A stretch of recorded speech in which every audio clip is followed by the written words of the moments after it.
Ya, selamat datang di channel Kang Gadget. Gimana kerja di rumahnya? Menyenangkan atau membosankan?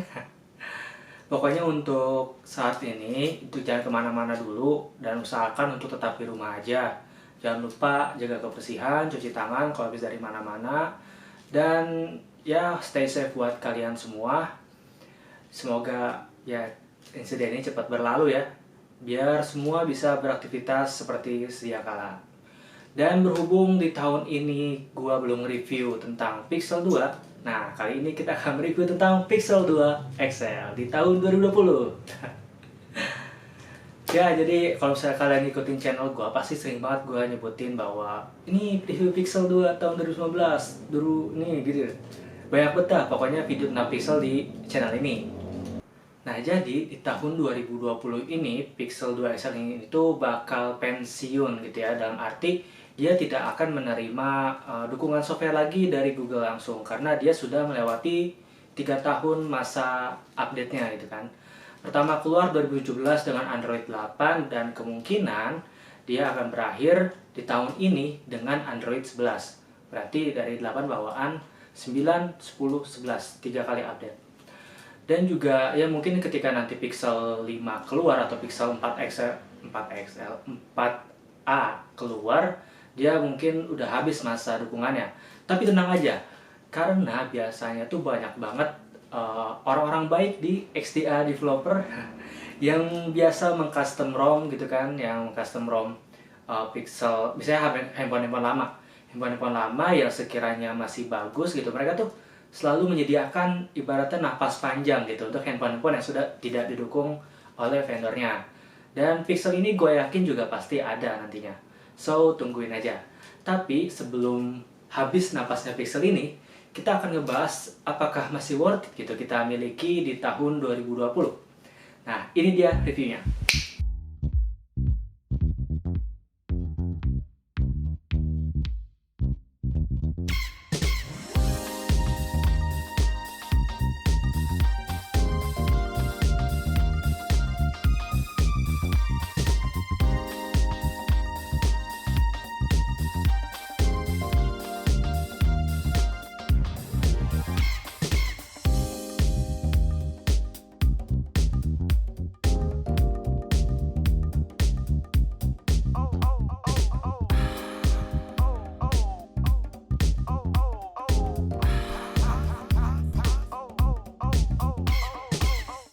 Oke, gue udah pegang unitnya dan kita akan ngebahas desainnya terlebih dahulu.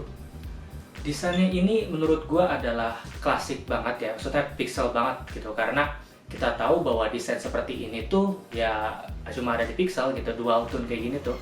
Perpaduan antara kaca dan juga metal, ya ini Pixel banget gitu. Orang juga tahu gitu kalau misalnya teman-teman di sini pasti gadget geek gitu, suka dengan perkembangan teknologi, pasti tahu lah ketika ada orang bawa handphone dengan warna begini, ya nggak lain ya Pixel gitu.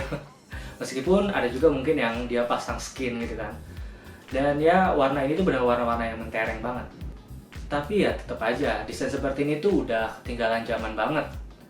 Ini desain menurut gua udah ketinggalan zaman banget meskipun punya khasnya sendiri. Nah, tapi sebenarnya gua walaupun ini desainnya klasik banget atau desainnya jadul, gua tetap suka gitu karena ya ini Pixel banget. Dan apalagi warna tombol powernya warna orange sendiri itu menurut gue salah satu hal kecil yang menurut gue tuh bagus banget. Dan menurut gue desain ini walaupun gue suka secara penampilan, tapi secara handling gue sedikit kurang suka gitu kalau misalnya nggak pakai case, karena menurut gue tuh masih termasuk licin gitu. Karena lihat aja ya desainnya ini tuh kalau misalnya kita lihat dari samping, dia apa sih namanya, kayak sandwich gitu. Jadi tengahnya ini frame-nya ini metal, terus di kiri kanannya itu kaca gitu kalau misalnya bagian atasnya. Dan itu kacanya tuh nggak bulat gitu, apa sih namanya, bukan curve sih, hampir curve kali ya, cuma nggak curve banget. Dan ya desain kayak gini sebenarnya secara look bagus, tapi kalau gue pribadi kurang suka ketika dipegang, apalagi kalau misalnya dipegang dengan satu tangan. Itu gue sering banget terjadi accident touch. Nah, sekarang kita ke bagian layarnya. Layarnya ini tuh sebesar 6 inci ya kayaknya. Ya sih, lupa dah. Pokoknya sekitar segitu dengan resolusi Quad HD. Nah, tapi ada beberapa hal yang gue sedikit kurang suka gitu dibanding layar jenis OLED lain gitu, kayak misal AMOLED gitu kan. Ini bawaannya dia layarnya OLED dari LG. Nah, yang pertama yang gue kurang suka itu adalah warnanya gak segonjreng AMOLED, karena mungkin emang isu juga sih dulu Pixel 2 XL ini tuh punya isu bahwa warnanya itu nggak akurat gitu, nggak akurat dan juga warnanya terkesan pucat banget. Nah, terus Google bikin update yang bikin jadi mendingan gitu, tapi ya tetap aja warnanya masih agak kurang enak. Dan juga layarnya juga punya isu blue tint gitu ketika kita melihat dari sisi samping gitu. Terus juga ada isu burn in, pokoknya isunya yang kayak gak enak banget gitu. Tapi untuk blue tint gue sendiri nggak begitu mempermasalahkan, karena gue pakai HP itu yang menghadap ke muka gitu, nggak dimiring-miringin. Tapi mungkin buat sebagian orang tuh termasuk hal yang menjengkelkan gitu ya, karena mungkin mereka awal-awal beli itu mahal gitu, mereka beli mahal dan yang mereka dapetin yang nggak sesuai, ya pasti marah lah gitu. Gue juga ngerti kok. Nah, untuk isu burn ini gue sebenarnya kurang suka sama layar LG ini, karena gue sendiri sebenarnya ini nggak tahu ya apakah karena hydrogel yang gue pakai gitu, anti-gores yang gue pakai, atau emang kayak ada sedikit shadow gitu atau burn in gitu. Jadi ketika brightness-nya gue turunin sekitar 20% gitu dan 10% lah, kalau misalnya gue pakai malam-malam itu bakal kelihatan kayak ada bayangan-bayangannya gitu. Tapi kalau misalnya di atas, brightness-nya di atas ya 20%, itu nggak kelihatan sama sekali. Dan gue berpikir kayaknya ini emang burn in sih, bukan dari hydrogel yang gue pakai. Padahal pemakaian gue tuh bukan pemakaian yang ekstrim gitu, gue pemakaiannya ya pemakaian yang biasa. Cuma mungkin gue menyalakan layarnya untuk waktu yang cukup lama. Nah jadinya ya gue seperti itu sih. Tapi gue nggak mempermasalahkan sih, karena ya gue pakai HP ini kemungkinan sampai rusak nanti gitu, atau sampai tidak disupport lagi ya, karena gue sambil ngumpulin uang jajan juga gitu kan buat jajan HP lain. Nah, lalu ke bagian softwarenya, gue sudah memakai Android 10 dengan security patch bulan Maret. Dan menurut gue ya masih fine aja gitu kalau bisa dipakai secara ringan. Dan gue suka banget ketika Android 10 keluar, apalagi sistem navigasinya gitu yang tinggal swipe aja, itu gue suka banget. Dan gue bersyukur banget gitu, karena awal mula gue cinta sama swipe itu adalah ketika gue pakai Nokia Asa dan Nokia N9. Itu zaman-zaman tahun 2011.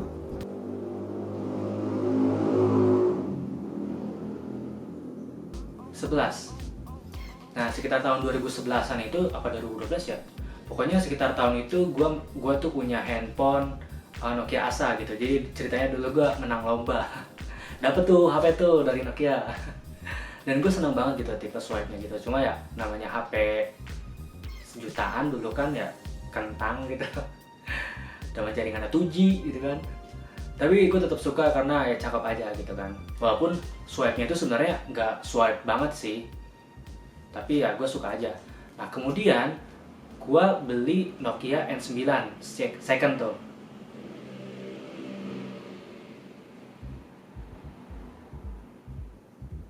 Nah kemudian gue membeli Nokia N9 itu secara second. Nah itu gue suka banget sama sistem navigasinya, karena dari mulai lock screen sampai kita navigasi ke dalamnya itu pakai sistem swipe semua. Nah mulai dari lock screen-nya itu dia udah pakai sistem navigasi swipe. Bisa swipe dari bawah, kiri, kanan, atas, dan pokoknya swipe kayak gitu kan.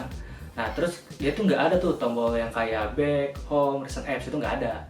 Dia pakainya itu ya swipe. Kalau misalnya kita swipe ke kanan, kita bakal lihat notifikasi atau feed gitu ya. Feed misalnya dari Twitter atau dari Facebook. Kalau dulu biasanya nyambungnya ke situ. Nah kalau misalnya kita swipe ke kiri, itu dia ada recent apps. Dan kalau misalnya kita mau aktifin ring, terus notifikasi atau apa, itu tinggal di swipe dari atas ke bawah. Apa di tap ya, seingat gue. Pokoknya dia full swipe gitu, jadi nggak ada lagi tuh tombol-tombol kapasitif kayak gitu. Dan gue suka banget software itu. Dulu tuh nama OS-nya kalau nggak salah Migo, hasil kerjasama Nokia dengan Intel. Dan OS itu adalah OS yang paling fleksibel menurut gue ya, karena dia bisa masang 4 OS coy. Migo bawaannya Android, Nemo, sama Ubuntu. Kalau nggak salah ya Ubuntu. Nah itu semuanya bisa jalan. Ya meskipun untuk yang Android ya kameranya nggak bisa diakses. Karena dulu tuh kayak kameranya dikunci gitu, jadi developer nggak bisa aksesnya. Tapi itu keren.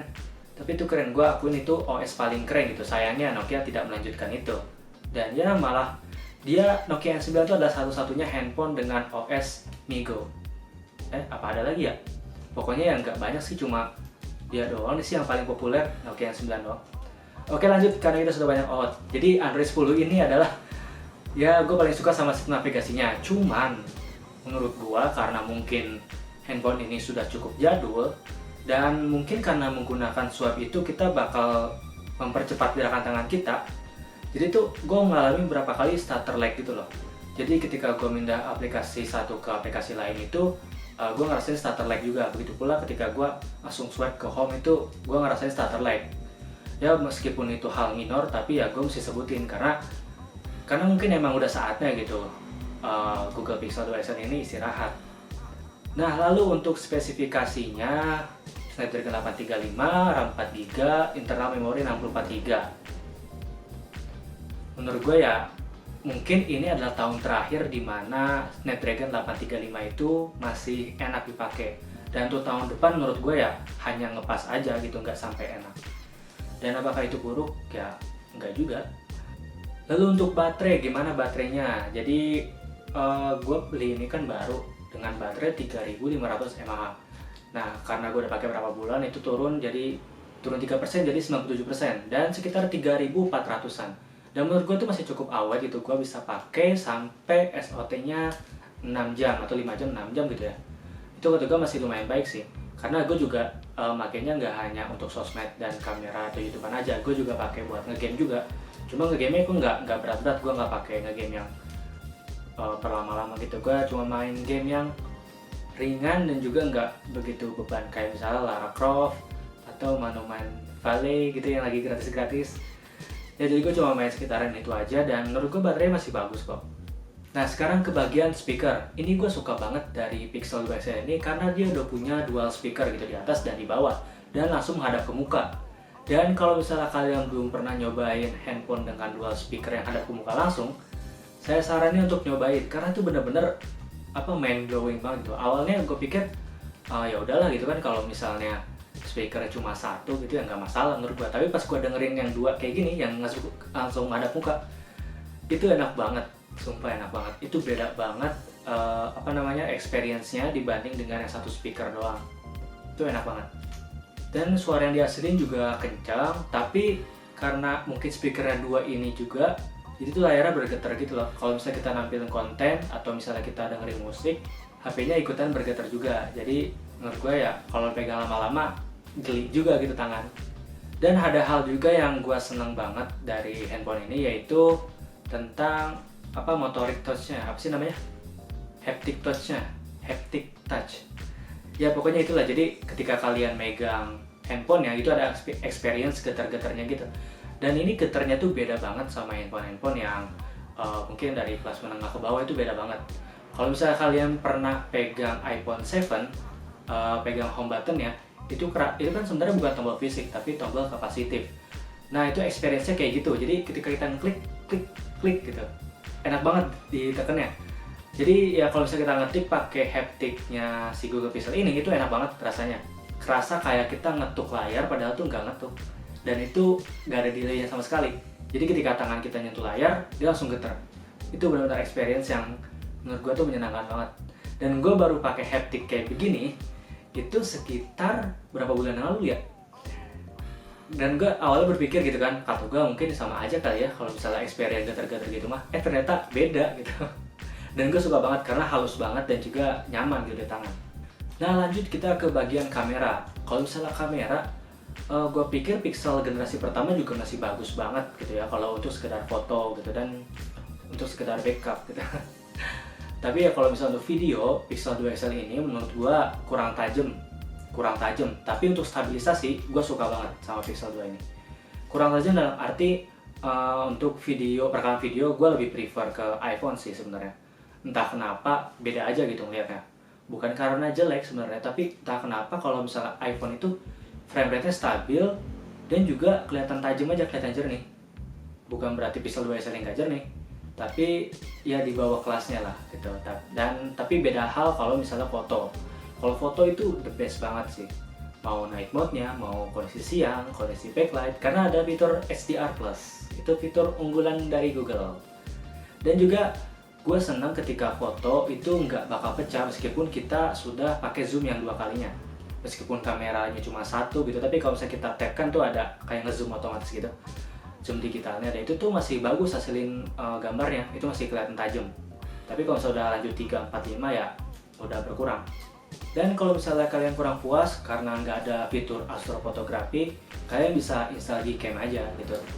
Kalau misalnya mau exposure-nya lebih lama ya katanya sih mesti di root dulu, pasang modulnya biar bisa long expose. Ya, tapi gue nanti aja deh, gue ngerut HP ini ketika nanti sudah habis masa didukungnya sudah habis, baru gue mau coba ngerut. Nah, untuk mengingatkan kalian kembali akan kualitas kamera pixel, gue bakal sertain foto dan videonya.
Dan juga kamera depannya menurut gua masih cukup baik lah gitu, walaupun cuma resolusinya 8 megapiksel doang.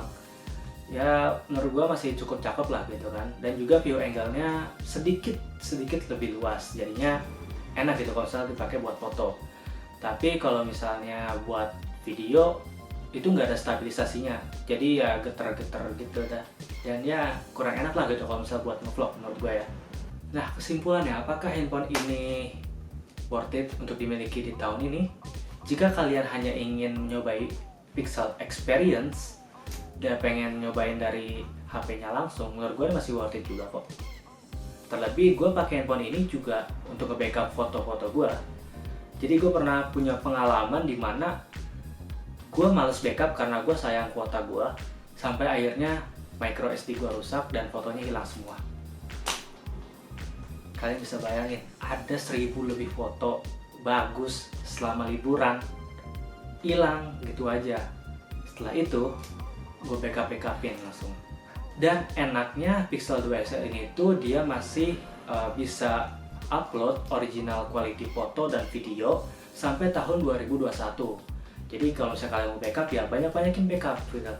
Sebenarnya sih enaknya di Pixel yang original karena dia tidak ada batas waktunya gitu. Meskipun nggak tahu sih kapan masa habisnya, tapi ya worth it banget gitu kalau cuma buat dipakai buat upload foto dan video. Apalagi Pixel 1 aja fotonya udah bagus banget gitu kan. Jadi menurut gua Pixel 2 XL ini masih layak dipakai di tahun ini. Kalau tahun depan gua rasa udah tidak.